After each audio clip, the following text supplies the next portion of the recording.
چې څلور بادشاهان داسې دي چې هغوی په ټولې دنیا باندې بادشاهي کړې ده. دوه پکې مسلمانان دي او دوه پکې کافران دي. په کافرانو کې یو دقه نمرود و. دا پرون فلسطینیانو په اسرائیلو باندې حمله کړې ده. د هغوی یو مشر د فوج مشر دی، د هغه ظالم هم نمروز نوم و. داسې په سوشل میډیا کې دا خبر چلیږي چې نمروز یې مردار کړی دی یا یې نیولی دی.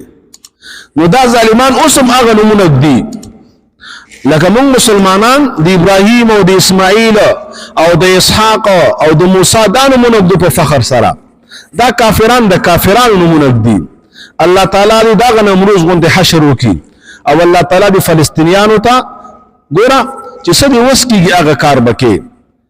اوس زما وس ته وس نه کېږي چې ولاړ شو فلسطینیانو سره ودرېږو. زمونږ وس دعا ده، بس دعا ورته کوئ چې الله تعالی د فلسطینیانو حامی او ناصر شي او الله تعالی ورسره مدد وکړي او دا ظالم جابر اسرائیل او د دې ملګري الله تس نس او تباہ و برباد کړي.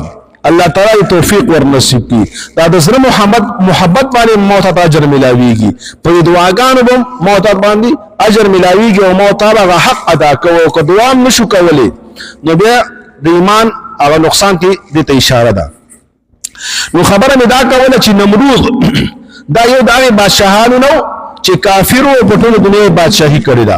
دیم په بنی اسرائیلو کې بخت نصر و، دام کافرو په ټول دنیا بادشاهي کړې ده. دو پکې مسلمانانو، په مسلمانانو کې یو ذوالقرنین چې دې ته اسکندر هم وایي او دویم پکې سیدنا سلیمان علیه السلام چې دا یو جلیل القدر نبی دی.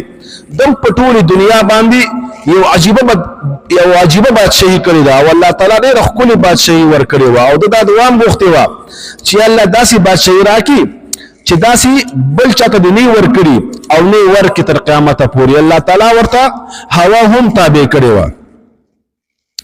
نو ګوره دې ځکه چې د یو سړي پلارم مخالف شي، قوم مخالف شي او د وخت حکمران او بادشاہ مخالف شي، دا څومره ګران کار